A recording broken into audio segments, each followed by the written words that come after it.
மிகப்பெரிய எதிர்பார்ப்புகளுக்கு மத்தியில நேற்று கூலி திரைப்படம் உலகம் முழுக்கவே ரிலீஸ் ஆகியிருந்தது. லோகேஷ் கனகராஜ் மற்றும் ரஜினி சார் அப்படின்றதுனால ரசிகர்கள் வேற லெவல்ல எதிர்பார்ப்புடன் திரையரங்குகள்ல குவிய ஆரம்பிச்சாங்க.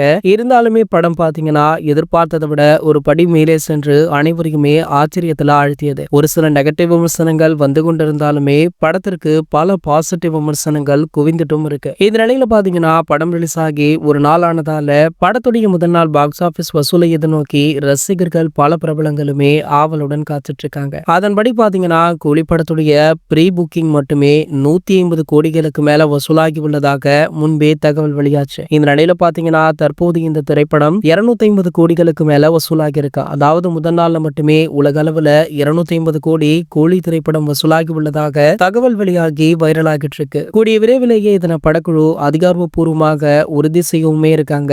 இனி வரும் நாட்களுமே விடுமுறை நாட்கள் அப்படின்றதுனால கண்டிப்பாக இன்னும் 2 நாட்கள்ல திரைப்படம் 500 கோடியை நெருங்கிவிடும் அப்படின்னு கணிக்கப்பட்டிருக்கா. ஆகையால தமிழ் சினிமாவுடைய முதல் 1000 கோடி திரைப்படம் இதுதான் அப்படின்னு ரசிகர்களுமே தற்போது மாசாக சொல்லிட்டு இருக்காங்க. இது போன்ற சினிமா செய்திகளை பற்றி நீங்க உடனே தெரிஞ்சுக்க நம்மளுடைய சேனலை மறக்காம சப்ஸ்கிரைப் பண்ணிக்கோங்க.